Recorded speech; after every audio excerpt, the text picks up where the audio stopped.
Hey everybody, Kyle Goethe here from GoatFilmReviews.com and the Goat Film Reviews YouTube channel with my movie haul edition. This time of year is always a bigger movie haul than normal, plus we missed out on October because I just didn't have that many acquisitions. This one is huge though, and to be honest, some of the stuff I've ordered, tried to get this month has not even shown up yet, so December will probably be a bigger month too. Look for that video soon, but let's just jump right in.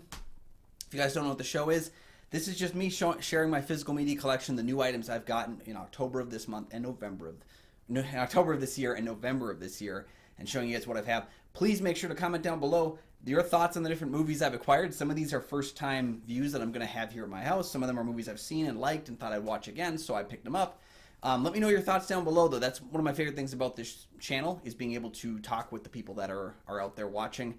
I appreciate you guys for watching, and I hope you appreciate the stuff we create over here. So let's just start off. I don't know if this one actually, this thing arrived in late September, so I don't know if it was in last month's video, so forgive me, I'll just spend a few moments on it. Body Double. This we got for our new show on Kyle and Nick on Film. We are doing the Road to De Palma for our patrons, so you can join the Patreon over there by clicking the link to get down to Kyle and Nick on Film. Join that Patreon. You can see my thoughts on this movie. We did a whole episode about Body Double. I've watched the movie 3 or 4 times now. Check this one out. Another one that is just coming out this month on our Patreon is Dressed to Kill. This is the Criterion Blu-ray. Unfortunately, I had to order it right the day before the 4K came out. I needed to have it in my possession, so I just got the Blu-ray. But this movie looks great regardless. Another movie kind of like the sister to Body Double. They're very similar structuring films that have wildly different kind of ways of attack that De Palma went with. So Dressed to Kill, that is the Criterion edition of that. Another thing we recently covered on Kyle and Nick on Film, Life Force. This is the 4K that comes with 2 versions of the film. It comes with the theatrical cut and the director's cut. I will tell you, if you're looking for the director's cut and just the director's cut, you can probably stick with the Blu-ray. The 4K only has the theatrical cut on 4K. The director's cut is on a Blu-ray in this set, but like I bought the 4K so I could watch both versions in 4K. And this only has the theatrical cut in 4K. The other one's standard HD. It's up to you, whatever you want to take with that. But I mean, I honestly would have saved a couple bucks because I was interested in checking out both versions, but like really interested in the director's cut. And yeah, I think I probably could have saved a couple bucks. But the 4K presentation is impressive, to say the least. This is a movie that currently sits on my worst 10 movies of the year list. I think it's at number 10, and it's incredibly disappointing movie, although as a collector I'm going to have to own it, and it's Firestarter, this new Firestarter. One thing I can say about it is it has a tremendous, incredible score from John Carpenter, Cody Carpenter, and is it Daniel Davies? I might have that name wrong, but the 3 guys, John Carpenter and his like group, if you will, did the score for Firestarter, and it's awesome. But this movie does feel like there was a lot of things shuffled around in it. There was changes made from the source material that didn't seem necessary, and they didn't add anything of value to the film. I liked Zac Efron in the lead. I liked the girl that plays Charlie. I liked the actor that cast as Rainbird. There's a lot of elements to it I did think are strong elements, but overall this casserole is a complete burn. Catwoman Hunted is another DC movie. I tend to collect the DC movies because most of the animated stuff is really good. I know nothing about Catwoman Hunted, so if you've seen the film, let me know your thoughts on it. All right, Turning Red. We got the 4K of Turning Red. You could ask yourself, Kyle, you probably have Disney Plus. Why are you keeping Turning Red? It's because I don't plan on keeping Disney Plus on a regular viewer. I like having the home video, and Disney stuff rarely goes on sale outside of this year, but this was like 12 bucks. I thought that was a pretty good deal for a 4K of a Disney Pixar movie that just barely got edged out on my top 10 films of the year. Let's see here. All right, up next we have the 4K of Resident Evil, Welcome to Raccoon City. I missed this movie in theaters last year. I was just so darn busy. I missed out on it. When it came to home video, this thing actually stayed pretty expensive for a while, so I just didn't get around to checking out the movie. I've heard kind of mixed bag from some people that say it's better than the Mila Jovovich films, worse than the Mila Jovovich films, on the same level of those. It's a mixed bag of people. Some love the movie, some don't. I dig a good zombie movie. I'm a big fan of the Resident Evil video games, so I'm willing to pay to check this one out. See right here, a movie I just watched actually. I just watched my DVD of it, but I decided to upgrade to 4K. Is Poltergeist. This was a super cheap 4K upgrade. Um, and I love Poltergeist. I actually just rewatched the whole trilogy. I watched 1, 2, and 3. I have the second and third one on DVD, but this first movie is easily the best one.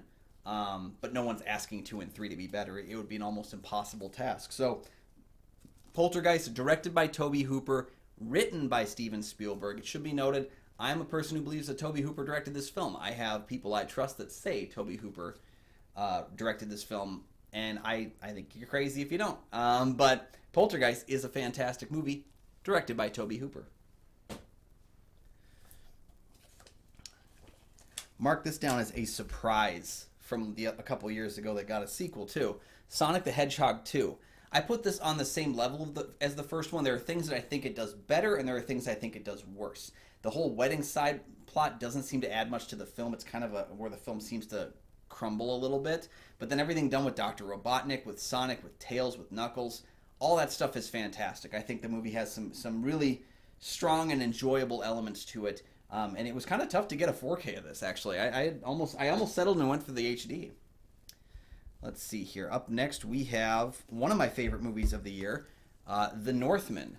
I've watched it a couple times. I saw it in theaters. I streamed it with my wife when it was on Peacock, and the 4K was a pretty good deal, so I figured I'd pick it up. I really enjoy The Witch. I really like The Lighthouse, The Lighthouse, and I really like The Northman. I think this movie is a gorgeously looked movie that honestly, you could take any frame out of this film, frame it and put it up on your wall, and it's art. Like this, it's just a gorgeously done. Cinematography wise, I think Alexander Skarsgård is the hero I want to be when I grow up. He's the guy that makes me want to do a workout plan. I'll just say that. And anything with Anya Taylor-Joy, I adore her. So anything with her is welcome in my book. All right, up next we have Mortal Kombat Legends Snowblind, another 4K pickup. You guys can tell I bought a 4K TV this year because I was going out of my way to get 4K discs. I still haven't seen, I think, the second one, Battle of the Realms. I've seen the Scorpion's Revenge film, but I have not seen Battle of the Realms or this third one yet, so stay tuned. I'm going to do a rewatch of Scorpion's Revenge and then kind of move on through them. Up next we have the 4K of Nope. Nope was a lot of fun. I think... I don't know if I like it as much as Us or Get Out, but again, those are high bars. I love Get Out. I love Us. And Nope is a movie that I think I've heard it's like a watch it the second time and you'll enjoy it even more. And I did really like the movie, so I'm hoping that on a second view I'll like it even more because I think it's a very, very fun, weird kind of a movie. I mean, it's just the amalgam of odd things that were chosen to be in this movie, and that's kind of what Jordan Peele does really well. Is he finds a way to take these really unique elements and mix them into to quote Santa Claus, a cosmic gumbo is what is done being here. Okay, so yeah, Nope was a lot of fun. I tell you that one of the most enjoyable action experiences I've had in the theater this year was for Bullet Train. The movie may run maybe about 10-15 minutes too long, but overall Bullet Train from beginning to end is just so much fun. It's a great looking action movie. I love the kind of my wife and I were actually just talking about it. We were watching another movie that's in this list actually, and she mentioned the Nobody aesthetic, which kind of has a similar thing here where there's that kind of neon lights to it where things are kind of drab, but they're also strangely colorful and bright, and that's kind of how Bullet Train is. I had a lot of fun watching this one, and I think this has that elements of Big Smoke and Aces energy was what I really think about this movie, and you're probably going to see more about Smoke and Aces coming up here. Okay. I think X is still on my top films of the year, but I had to pick up the prequel as well, Pearl. I don't think it's as strong as X, but again, it doesn't need to be. I think Pearl is a great companion piece. I look forward to... So I've seen X a couple of times. I watched Pearl, and then I went back and watched X a couple weeks later. I'm looking forward to doing both films as a double feature one night. Maybe soon, or maybe in preparation for Maxine, the closing chapter of this trilogy, but... Pearl is proof that Mia Goth can do a lot more than what she's been given. We've seen her in films like Nymphomaniac, Emma, Cure for Wellness. I think she was in Suspiria, the remake, as well. And she's great in a lot of things, but she's owning both of these movies, and they're fantastic. I really enjoy both, even though I prefer X by a little bit. Another movie that strangely is very, very hard to get a good deal on, Ghostbusters Afterlife. I like this movie. Again, I'm such a big Ghostbusters 2 stan that I was sad this film did so much homaging to the original when I was like, just give me more like Vigo, you know, but give me more ooze and slime. But that's okay. Ghostbusters Afterlife, it's such a cool thing now that my nephews are getting into Ghostbusters. That I have my one nephew who is just gaga for Ghostbusters. He loves it. He was Ghostbusters for Halloween one year. He always asks me about Ghostbusters related stuff. And so being able to share my love for Ghostbusters with you know, the next generation is such a weird feeling, and it's so cool. So I can't wait to rewatch this one. I think too, it's a movie that, again, maybe 10 minutes too long, but really enjoyable nonetheless. All right, up next we have another DC movie. I probably should just do all the DCs at once. Batman and Superman: Battle of the Super Sons. I've heard this is DC's first like CG animated DC movie from their like direct-to-video stuff. I can't confirm or deny that because I haven't watched it yet, but again, I think it's a standalone film. I don't think it's part of their new, is it Tomorrowverse? Is that what they're calling it, with the Superman Man of Tomorrow film and Justice Society, and then the two-part Long Halloween and the new Green Lantern? I think it's that new series that started up. I don't think this is connected to it at all, but I just really enjoy the DC animated movies. They're a lot of fun. I prefer the connected storyline ones that they do, but the standalones are pretty cool too, and some of like the not what ifs, but the alternate universe ones. I don't remember what they're called, but all right. Up next, I'm gonna break a whole lot of hearts. I have no reason for this, but I got Morbius on 4K. Well, to be fair, I didn't hate Morbius. I think it's a bad movie, and it's on my worst 10 movies of the year list. It's a bad movie. I don't think it's the worst movie ever made, and I said that. I tweeted that out too. I said, if you think Morbius is the worst movie ever made, you need to watch more movies. That being said, I'm not making excuses for why I have it, because it's a bad movie. The only reason I have this movie is because it was incredibly cheap. I got this thing for $5 on 4K of all things, and I already have all the other MCU movies. And like it or not, this is an MCU movie now. It's a terrible MCU movie. It's the worst MCU movie, but it is part of the MCU tangentially speaking. So I do need to have it in the collection. I'm a collector. It's one of the things that I do. I have no excuse for it, but I do have Morbius in my pocket, so deal with that. One of my favorite movies of the year, I watched it when I was sick last week, Elvis. I saw this in the theater. I've seen it a couple times now. I love this movie. Again, I think it plays better at home. My back was starting to hurt after about 2.5 hours in the not-so-great theater seats I was sitting in. Elvis, though, what a performance from Austin Butler. I don't hate Tom Hanks' performance. A lot of people are talking Razzie stuff about him. But I'm also hearing a lot of people talking about Oscar worthy. I don't think he's either. I think he's solid enough in the film. But it's not about Tom Hanks. It's about Elvis. And I think many of the performances in this film are great. It's absolutely my favorite Baz Luhrmann film. I'm not huge on Mr. Baz. I think, The Great Gatsby was my favorite one prior to that. And it was still a movie that I like and I love. I love Elvis. I think this movie's great. My dad's a big fan of Elvis, and so having his seal of approval on it too is kind of cool, knowing that, like, okay, it wasn't complete garbage. Up next, Fantastic Beasts: The Secrets of Dumbledore. So let's see. I have every Harry Potter movie. I have all the Fantastic Beasts movies. I like this one. This might be the worst one, though. I did say that about Crimes of Grindelwald. I don't know which one I like more, but the one thing that I can say is Crimes of Grindelwald, I went out the day it came out on home video, and I nabbed it, and I brought it home and I watched it. This is a movie I saw back in, April when it came out? I still have not rewatched this movie since then. It's been on HBO Max. It's been accessible for me, and I still haven't rewatched it yet. I got this because I want to have the set, because I do like the movie. I like the movie. It's an okay movie that I like. And I wanted it for that reason, as well as having the complete collection, as well as it was a good deal. But it's one that I haven't felt the same drive to rewatch. My wife hasn't even watched this movie yet, and she's probably a bigger Harry Potter fan than I am. She has not watched this movie, and she hasn't seemed driven to. Like, I've had it sitting in the house for a couple weeks now. She hasn't seemed driven to watch this movie. But I will watch it. I'll check it out again. I enjoyed large aspects of the movie. There's things I think it does better than Crimes of Grindelwald, and things I think it does worse than Crimes of Grindelwald. I do think Mads Mikkelsen was an upgrade. Nothing, I don't dislike Johnny Depp as Grindelwald, but I felt that he brought a little bit too much cartoonishness to the role, and that's primarily in the makeup effects of the character. I did think he actually did a pretty solid performance. Mads Mikkelsen is just like next level villainy though. And yeah, I also don't. There's one thing I really hate about this movie, and it's that they did one of my favorite characters. They did her dirty in this movie. She's barely in the film. She's in a cameo role. I don't know if she even speaks in the movie. I'm sure she probably speaks, but I don't remember anything about that character. One of my favorite characters from the prior two films that kind of got shuffled off. Who's a main character in this movie? So anyway, Secrets of Dumbledore. I could complain about things. I can say great things about it. There's some things down the middle. Another movie that I might be in my top 10 of the year. I'm still deciding if I should include it because it technically came out in 2021. The Black Phone. What a tremendous horror film. What a great performance from Ethan Hawke.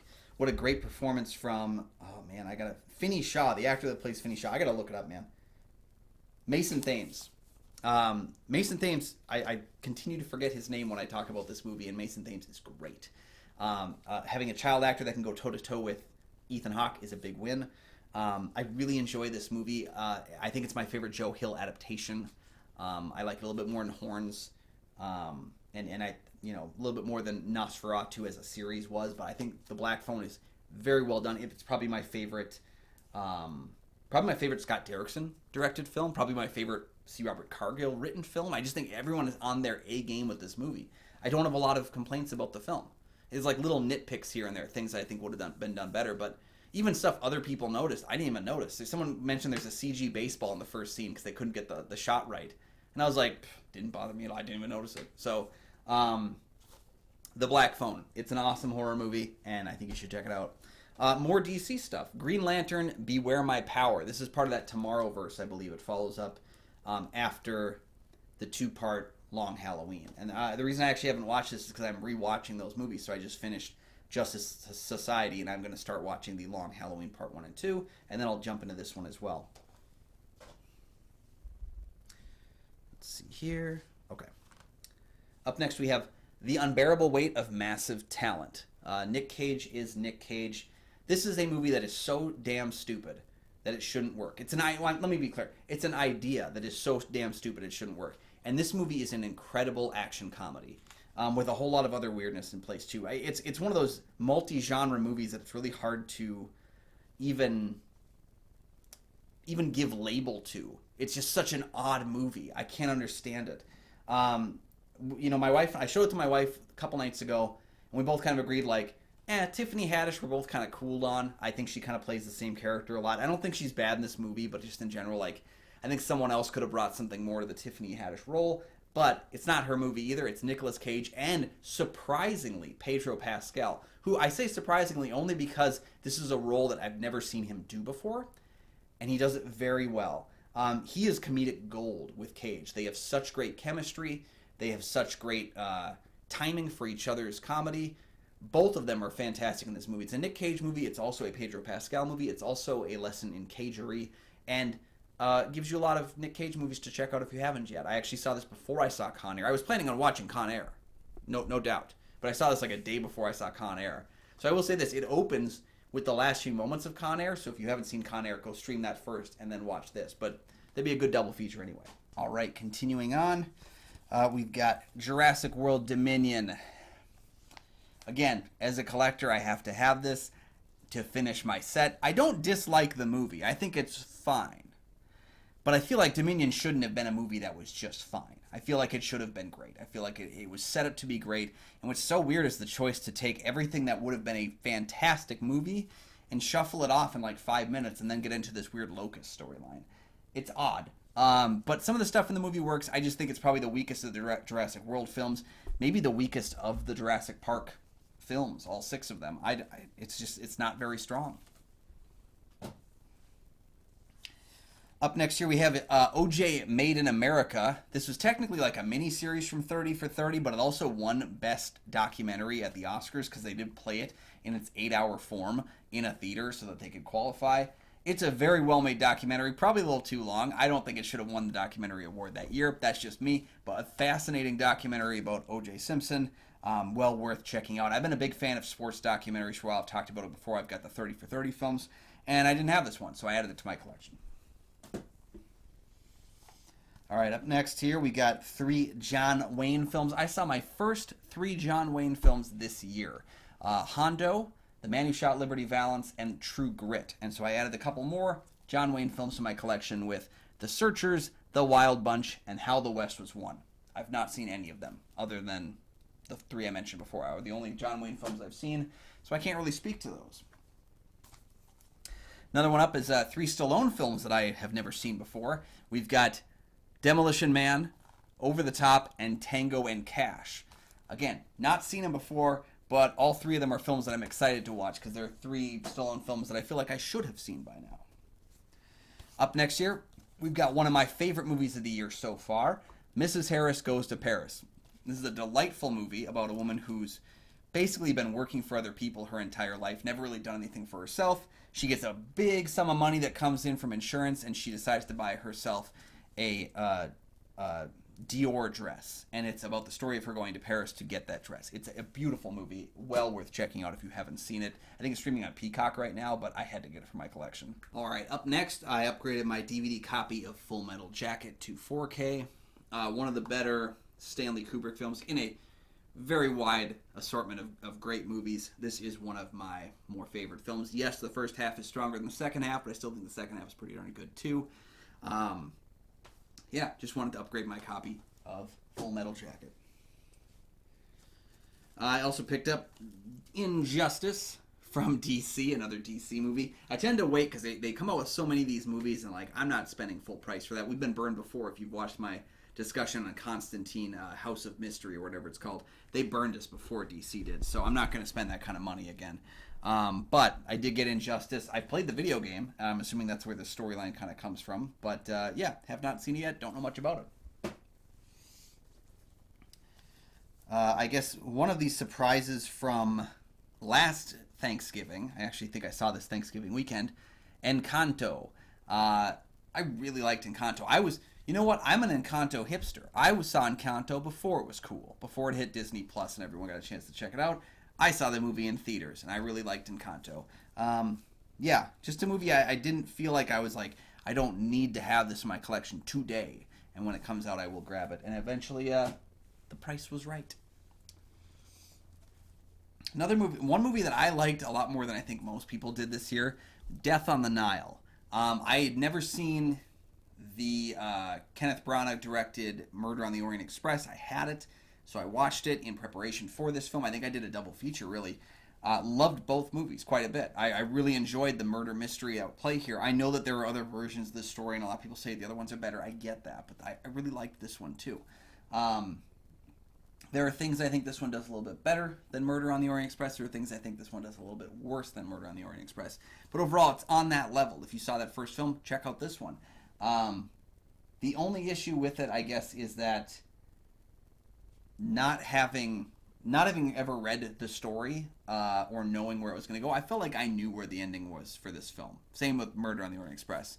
Because they're such classic mystery tales, it almost feels like, yeah, that sounds about right. Whereas, current murder mysteries haven't had the necessity to do that because they're not based on pre-existing stuff. They didn't start the genre in a lot of ways. Up next, we have The Eyes of Tammy Faye, a great Oscar award-winning performance from Jessica Chastain. Great work from Andrew Garfield. This movie is a very weird movie because I didn't know these people very much. I knew the dark part of the story from the news reports, but I didn't know the inside story as it pertained to here. It's a very interesting movie, and again, it might not work for you because it's kind of dealing with people that have done bad things. But the way they paint Tammy Faye seems to be in one where you see that there's good in there. She just got kind of stuck up with the wrong people. But it's an interesting movie, kind of funny, kind of sad, kind of weird. Up next, haven't seen the movie yet, but I had to add the new Michael Bay Ambulance to my collection. I'm not a fan of most of Michael Bay's movies, but I've heard really great things about this one. I love the cast. I love the trailer for it. I was just too busy when the movie came out. It's close to 2.5 hours long. You add trailers into that, I wasn't sure I'd be able to get in the theater to see it, but Ambulance looks really cool. I'm excited to check that one out. Horror movie from last year that I really dug. Old.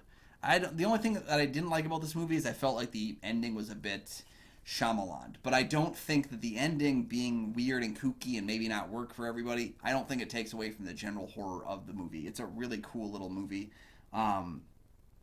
Kind of feels like a Twilight Zone episode. Kind of feels like an Alfred Hitchcock Presents or something. Um, Definitely worth checking out. It's creepy as hell, and yeah, I mean it's exactly what the movie's selling is what you get, but it's still very creepy. And there's a few times when they go there, when they go to a place where you're like, oh, you're doing that, okay. And you'll know when you see the movie. Hey, remember I brought up Bullet Train earlier, and I said it's got big Smokin' Aces energy. I love Smokin' Aces. I have it on DVD, and now I just upgraded it to 4K because I really enjoy Smokin' Aces. It's a weird, funky, fresh movie, and yeah, this is a big gumball movie. All the characters in it are over the top, silly, and I like that it's just this bunch of people descending on Vegas to kill one bad dude who sold them out to the government. It's just like, I don't know, there's something about the idea of all these kooky weird killers and some surprises in store, some twists and turns I didn't see coming. I really like Smokin' Aces quite a bit. Yep, 2 for 2 on the Ben Affleck. He's in Smokin' Aces, and he's also in this movie, the incredibly underrated, it should have been up for Best Picture last year, The Last Duel. Directed by Ridley Scott. He made 2 bangers last year, 2 wildly different films with this and House of Gucci. And don't worry, we'll talk about House of Gucci. The Last Duel is the better of the 2, and it's a movie that just should have done so much better. But I also understand it was not my top 10 last year. I talked about it on a podcast with Brian Egger. We both kind of agreed, like, it's a movie that's about an assault on a woman, a sexual assault on a woman, and you have to see it like from multiple angles, so that you re-experience the scene again and again, and it's like that can be a lot for audiences. I think that might have something to do with it. As word of mouth was that it's a hard watch at times. It's a very well-made movie, but it's a very difficult watch. Let's see. I better put both these together, right? Highway to the Danger Zone. So I had Top Gun on DVD, watched it for the first time a couple years ago during the pandemic. I liked it. I thought it was fine. I love Top Gun Maverick, though. I think it's a better movie in every single conceivable way. This is still in my top 10 movies of the year, surprisingly. Top Gun I still like, but it's now, now I got a 4K and I can put it next to this one on the shelf, and they look so pretty and gorgeous together. It was a nice deal to upgrade Top Gun to 4K, but yeah, I paid full price for Top Gun Maverick. That's how much I love this movie and how much I wanted to watch it on my TV. It's fantastic. If you're not a fan of the first Top Gun movie, I still think you could watch this and get a lot to like out of it. But I would assume you probably shouldn't hate the first Top Gun movie. It's great, though. Going minioning, everybody. Despicable folks, this is Minions, The Rise of Gru. Probably the least impressive of these Despicable Me franchise. I don't know that this film does anything better than any of the other ones do. It's got some interesting characters and some really kooky times, but not as good as the first Minions, not as good as the Despicable Me movies. But I had to add it to the collection. Okay, we got Venom Let There Be Carnage, a movie I preferred slightly more over its predecessor. I think both movies are pretty similar. It's kind of that Murder on the Orient Express, Death in the Nile. They're just giving you more of the same thing that you're looking for. But I like Carnage as a character a little bit more. This movie flows a little bit better. And it is a throwback to kind of the 90s superhero kind of thing. And so, like, we get more of that more frequently throughout Venom 2. So I like Venom 2 a little bit more than the first one. Had to complete my Pixar collection, complete my Toy Story collection, so I picked up Lightyear. I like Lightyear. There's a couple of glaring issues with Lightyear, but I really like this one. It's a cool sci-fi movie. I just wish that it hadn't retconned some of the stuff we already kind of knew about Buzz Lightyear. And I wish that it didn't feel like a Pixar movie, because it's the movie Andy watched that made him a fan of Buzz Lightyear in Toy Story. But, like, I don't know after watching this movie that I would have Buzz Lightyear mania, and that I would feel the need to go out and buy all the toys and stuff. And maybe it's because I'm 30 and I'm old and mean and crankety right now, but that might be it. Else picked up, let's see here. Let's keep going with the Marvel train here a little bit. Doctor Strange and the Multiverse of Madness. This might still be in my top 10 of the year. I don't know if it'll make it to the end of the year, but I really do like, this is my preferred MCU film for this year. Of the ones I've seen, this is the one that really has worked for me the most. I really dig the horror vibes. Sam Raimi directing us. superhero movie again was fantastic. I was really big on that one. I liked Thor: Love and Thunder. I don't think it's as strong as Ragnarok or the original Thor. I think it might beat out Dark World a little bit, but it's definitely a movie that worked the second time more than the first because I knew what kind of movie I was watching. It's just a movie that kind of sold you on this weird action, and it's kind of a weird comedy with some action. But it's more of a comedy, so if the jokes don't land for you, you won't like the movie. All right, up next, Cyrano. I really like this movie from last year. It's a Cyrano de Bergerac musical with Peter Dinklage, Haley Bennett, and Kelvin Harrison Jr. Great cast. The music gets stuck in your head, and it's just a very, very touching story of love. It's also very tragic too. So I dig this one, and the music, like I said, that music stayed in my head for weeks afterwards. Up next is Apollo Gucci. It's House of Gucci. Okay, I said that Last Duel was the better of these two films. I still really like House of Gucci. It's maybe a little too long, but yeah, gloriously decadent is one of the quotes on the front. That's a good pull quote. Al Pacino is great. Jeremy Irons is great. Adam Driver is great. I'm one of those guys that really thought Jared Leto was great in this movie too. I thought a lot more of this movie worked for me than didn't. And it's nice to see Ridley Scott doing a movie like this right after The Last Duel because it proves that Ridley Scott can do a lot of different genres. And I know that that's something that shouldn't need to be proven at this point, but man, it is proven. Less said on this one, the better. Space Jam: A New Legacy. I paid dirt cheap for this price of this movie, but it's just because I had the first Space Jam and I had the other Looney Tunes movies, so I just added this one to the collection. It's a bad movie. It was one of the worst movies I saw last year. It hasn't gotten any better, but it's there now. All right, last movie on the list here from my purchases. Technically a couple of movies. It's a Scooby-Doo Monster Movies collection. I grew up with Scooby-Doo. It was one of my favorite cartoons growing up. So this is Scooby-Doo and the Legend of the Vampire, Where's My Mummy, Curse of the 13th Ghost, Franken-Creepy, The Loch Ness Monster, The Witch's Ghost, Music of the Vampire, and Moon Monster Madness. I don't know that I've seen any of these, but I will watch any Scooby-Doo movie. I just adore that idea. I love the mystery machine and all the characters and throughout. So I would watch that regardless of any attachment, but I do love Scooby-Doo, and I most of the time just pick up any of those Scooby-Doo movies whenever I see a cheap price for them. Last but certainly not least, I felt it was finally time to start picking up seasons of Cobra Kai. So we got Cobra Kai seasons 1 and 2, season 3, and season 4. I've seen the first 2 seasons. I was just about to start season 3, but then I picked up this good pack of movies, so I watched the first 2 again. I'm just going to keep on going through. I experienced Karate Kid for the first time last year. I watched it for the first time and really liked Karate Kid. I thought it was a great series. 1 and 2 were fantastic. 3's kind of terrible, and 4 is a little bit better than 3, but not great, but like still entertaining all the way through. So I had to add those to my collection so I can keep going through the journey of Cobra Kai.